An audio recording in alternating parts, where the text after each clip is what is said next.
Hello everyone, कैसे हैं आप सब। एक बार पुनः शिव कोचिंग क्लासेस पर स्वागत है। उम्मीद करता हूं आप सब अच्छे होंगे, मस्त होंगे, बेहतर होंगे। आप सभी की पढ़ाई बेहतर चल रही होगी। बच्चों, आज हम क्लास 12 हिंदी एमपी बोर्ड में है ना मॉडल पेपर लेकर आ चुके हैं। जो बच्चे भाई साहब चैनल पे पहली बार आए हैं, चैनल को सब्सक्राइब कर लें, क्योंकि बच्चों आप लोगों के लिए निरंतर मेहनत किया जा रहा है और ऐसे ही आप लोगों के लिए मॉडल पेपर जितना आप लोग डिमांड करोगे उस आधार पर हम आपके लिए लाते रहेंगे। प्रैक्टिस हम लगभग 10 से 15 पेपर कराने वाले हैं इस साल, क्योंकि बोर्ड एग्जाम 2025 में प्रॉपर तैयारी कराना है ताकि अच्छे से अच्छे नंबर आ सके।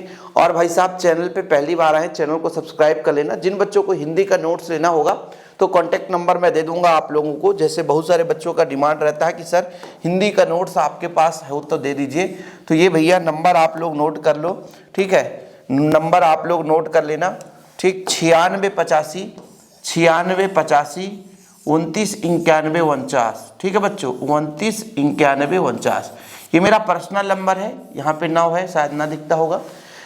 बिल्कुल प्रॉपर रूप से ऑल चैप्टर के नोट्स दिए जाते हैं, ठीक है। चलिए, तो यहाँ पर आप देख सकते हैं बच्चों, यहाँ पे थोड़ा सा इंट्रोडक्शन वगैरह रहता है कि टाइम 3 घंटे का रहेगा, 80 मार्क्स का आपका जो है पेपर रहेगा।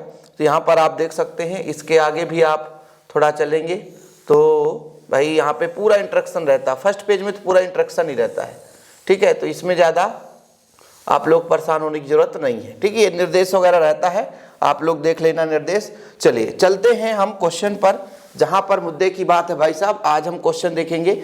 चलिए, पहला प्रश्न है बच्चों, देखिएगा कि सही विकल्प का चयन करना है। कवि किसका भार लिए फिरता है, बताना। बिल्कुल सुपरफास्ट, जितने भी ऑब्जेक्टिव करेंगे फिर आपको क्वेश्चन प्रोवाइड कर देंगे, सारे क्वेश्चन आपको तैयार कर लेना है।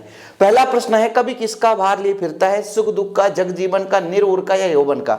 बताओ कौन बच्चा नहीं बता पाएगा भाई साहब। इस क्वेश्चन को मैंने ऑलरेडी कराया है। चलिए, तो भाई इसका राइट आंसर कौन सा होगा बच्चों, बताओ आप लोग। तो इसका राइट आंसर जो होगा वो होगा जग जीवन का। किसका? जग जीवन का। क्या बच्चों? जग जीवन का। रचना के आधार पर वाक्य के कितने प्रकार होते हैं, कितने भेद होते हैं, बताओ। रचना के आधार पर वाक्य 2, 4, 3, 5, बताओ भाई। तो इसका राइट आंसर होगा बच्चों 3 प्रकार के होते हैं। जिठौत का अर्थ क्या है? बड़ा भाई, ससुर का पुत्र, जेठ का पुत्र, देवर का पुत्र। बताओ, एमपी बोर्ड वाले बच्चे इस पेपर को पूरा सॉल्व करेंगे, ठीक है। तो भाई जिठौत का मतलब, जैसे आप के घर में कोई लेडीज है ना, तो उनके मतलब जेठ के पुत्र को हम जेठौत कहते हैं। तो आपका जेठ का पुत्र कहीं पे दिखेगा, हाँ, जेठ का पुत्र जेठौत कहलाता है, लेडीज के लिए, है ना, जेंट्स के लिए नहीं। वह शब्द जो देश विदेश के शब्दों के विशेष में बोले जाते हैं, विशेष में बोले जाते हैं। यहाँ पर शब्द देखो भाई, जो देश में बोले जाते हैं अपने देश, वो देशज शब्द हो जाते हैं। जो विदेश से लिए जाते हैं विदेशज शब्द हो जाते हैं। लेकिन जो आप इनके शब्दों के विशेष में बोलते हैं उन्हें हम क्षेत्रीय शब्द कहते हैं। क्या बोलते हैं? क्षेत्रीय शब्द कहते हैं। मराठी भाषा में लिखी गई जूझ कहानी का हिंदी अनुवाद किसने किया था, बताओ। मराठी भाषा में लिखी गई जूझ कहानी का हिंदी में अनुवाद किसने किया था? श्याम मनोहर जोशी ने, ओम थानवी ने, केशव प्रथम वीर ने। तो इसका राइट आंसर होगा बच्चों केशव प्रथम वीर ने। क्या बच्चों? केशव प्रथम वीर ने, ठीक है। चलिए, तो यहाँ पर इसको इरेज करना पड़ता है, पीडीएफ में पढ़ाने में थोड़ा सा प्रॉब्लम। बाकी बच्चों आप लोगों को बढ़िया तैयार कर लेना इन सारे प्रश्नों को, ठीक है। चलिए आगे चलते हैं। चलो भैया आगे प्रश्न, ये भाई यहां तक हो गया था ना। चलो ठीक ठीक। यहां पर देखो, भारत का पहला छापा खाना कब खोला गया था? 1500 में, 1556 में, 1580 में, 1599 में। भारत में पहला छापा कब खोला गया? तो बच्चों राइट आंसर है 1556। अब इसके बाद रिक्त स्थान वाले प्रश्न। काव्य की आत्मा किसे कहा जाता है? छंद, रस, अलंकार। काव्य की आत्मा किसे कहा जाता है बच्चों? तो काव्य की आत्मा रस को कहा जाता है। किसको? रस को कहा जाता है। आपको होकर अच्छा लगता है, कैसे होकर के? भिखारी, अपाहिज या नायक। क्या होगा राइट आंसर, बताना है। तो भाई अपाहिज होकर अच्छा कैसा लगता है ये पूछा जाता है, ठीक है।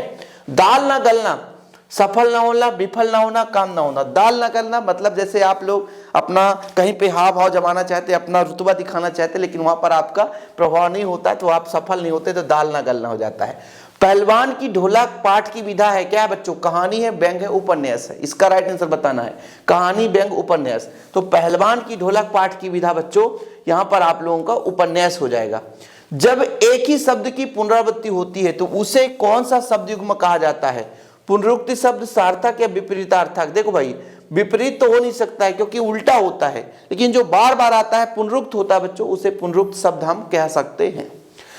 लेखक आनंद यादव की मां धूप में क्या थाप रही थी बच्चों? लेखक आनंद यादव की मां धूप में कंडे थाप रही थी। क्या थाप रही थी? कंडे थाप रही थी। वाच्य के कितने प्रकार होते हैं बताओ? अगला प्रश्न है, वाच्य के 3 प्रकार होते हैं बच्चों। कितने प्रकार होते हैं? 3 प्रकार होते हैं। ठीक है, वाच्य के कितने प्रकार होते हैं? 3 प्रकार होते हैं। ठीक है, चले आगे की ओर चलते हैं भाई साहब। अगला प्रश्न हम देखेंगे रिक्त स्थान वाले प्रश्न। ठीक है भाई, चलो ठीक। तीसरा प्रश्न है, रिक्त स्थान वाला तो कंप्लीट हो गया। सत्य असत्य बताना है। यांत्रिक एक तकनीक शब्द है। तकनीक जो भौतिक जगत में प्रयोग किया जाता है, साइंस के क्षेत्र में प्रयोग किया जाता है, वो आपका तकनीक शब्द होता है। ठीक है, जैसे फिजिक्स में आप किसी चीज शब्द का प्रयोग करते हो, तकनीक शब्द है। तो यांत्रिकी भी एक तकनीक शब्द है। सुदामा चरित्र खंड काव्य बिल्कुल सत्य है। दोहावली तुलसीदास की रचना है, बिल्कुल सत्य है। माधुर्य गुण का संबंध जीत से है। माधुर्य गुण का संबंध जीत से नहीं होता, ओज गुण का रहता है। वो शब्द जो वाक्य के किसी शब्द के बाद में लग करके बल देते हैं, उसे निपात शब्द कहते हैं। तो बिल्कुल सही बच्चों, निपात सही है।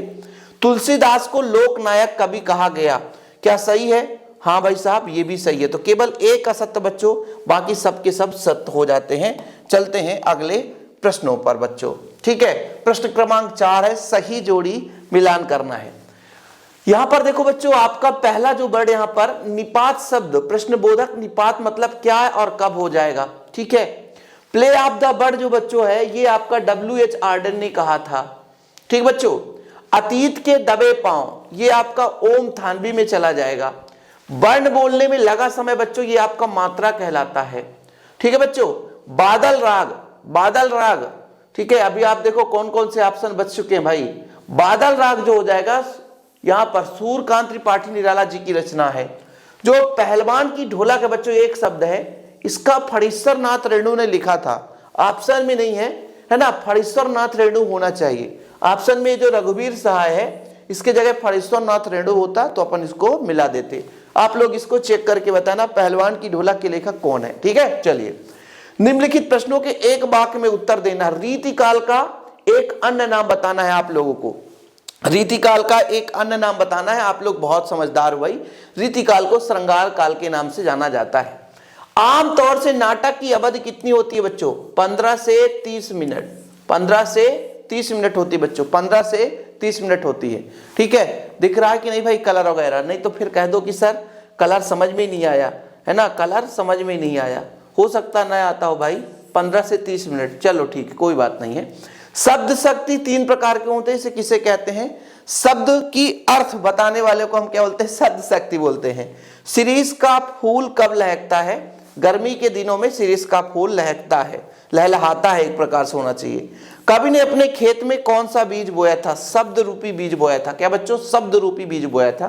कामायनी किस युग की प्रमुख रचना है? तो ये छायावाद, सुमित्रा नंदन पंत जी की रचना है कामायनी। छायावाद युग का बच्चों प्रमुख रचना है। ठीक है, इसके बाद आपको बताना है भारत का संविधान निर्माता किसे कहा जाता है? तो डॉक्टर भीमराव अंबेडकर जी को कहा जाता है। डॉक्टर भीमराव अंबेडकर जी को कहा जाता है। ठीक है बच्चों, कोई दिक्कत तो नहीं है? चलो इसको अपन क्लीन कर देते हैं।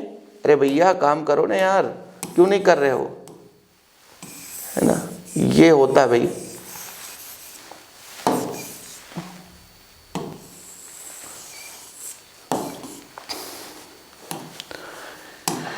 आगे पीछे क्यों हो रहे हो भाई? पीपीटी में पढ़ाने बढ़िया रहता है, ये जो पीडीएफ में ना, पीडीएफ में ये इधर उधर हो जाता है। चलो इसके बाद बच्चों फटाफट यदि क्वेश्चन आप देखना चाहो तो देख सकते हो। ठीक है, अरे भाई आगे पीछे क्यों हो रहा? फटाफट यहाँ पर हम जो कह रहे हैं वो हो जाओ ना। चलो, भाषा को सहूलियत बरतने से क्या अभिप्राय है? इसके काव्यगत विशेषताएं देना बच्चों। छोटा मेरा खेत कविता के संदर्भ में अनड़ और बीज क्या है? छायावाद रहस्यवाद में अंतर, प्रयोगवाद प्रगतिवाद में अंतर, कहानी के प्रमुख तत्व, एकांकी के तत्वों के नाम लिखिए। लेखक ने शिरीष को कालजयी अवधूत क्यों कहा है? रुबाई छंद किसे कहते हैं? उदाहरण सहित। हास्य रस की परिभाषा उदाहरण सहित। सवैया छंद के उदाहरण सहित। विरोधाभास अलंकार की परिभाषा। ये सारे क्वेश्चन है बच्चों। जिनको भी और क्वेश्चन देखना है तो और भी क्वेश्चन आप देख सकते हो। ठीक है, अरे भैया सिलेक्शन हो रहा है। ठीक है, यहां पर लक्षणा शब्द शक्ति की परिभाषा देना है, लक्षणा शब्द शक्ति की परिभाषा देनी है। इसके बाद अगला देखते हैं बच्चों, पेज में अगला क्वेश्चन है, निबंध को गद्य की कसौटी क्यों कहा जाता है? वेरी वेरी वेरी इंपॉर्टेंट बच्चों, ठीक है। भारतेंदुओं की विशेषताएं, राष्ट्रभाषा की 2 विशेषताएं, तकनीक शब्द किसे कहते हैं उदाहरण, यशोधर बाबू की चरित्र की 2 विशेषताएं, जूझ कहानी के आधार पर आपको कौन से जीवन मूल्य ग्रहण करने की प्रेरणा मिलती है, कहानी लेखन की कोई 2 उद्देश्य, प्रिंट माध्यम की प्रमुख विशेषताएं, रघुवीर सहाय सूर्यकांत त्रिपाठी ने की 2 रचना, भावपक्ष कलापक्ष साहित्य में स्थान, ठीक है बच्चों। और आपका हो गया यहाँ पे जैनेन्द्र कुमार महादेवी वर्मा जी की रचनाएं। ये आपके क्वेश्चन है, जिनको तैयार करना है तो इन प्रश्नों को तैयार कर लेना। इसके बाद सार संक्षेपण किसे कहते हैं बच्चों? संगीत कक्षा में प्रवेश हेतु एक विज्ञापन बनाकर लिखिए, ठीक है। इसके बाद आपका ये अपठित गद्यांश दिया है, ठीक है। अपठित गद्यांश वगैरह जिसको तैयार करना है कर सकते हैं। स्वामी विवेकानंद जी के बारे में है ना। स्वामी विवेकानंद जी का चिंतन भारतीय जीवन के तत्वों का सारभूत तत्वों के प्रस्तुत करने वाला है।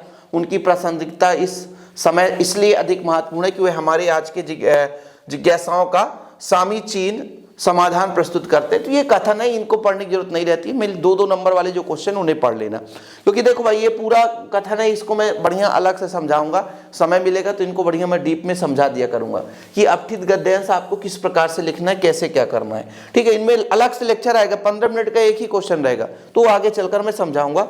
बाकी और भी क्वेश्चन वगैरह रहता है, आप लोग देख सकते हैं। ये भी आपका बच्चों है ना, नीचे आपका हो जाएगा निम्नलिखित काव्यांश। अरे भैया बैक कहाँ से होगा यार, बैक हो जाओ भाई, बैक हो जाओ। चलो ठीक है,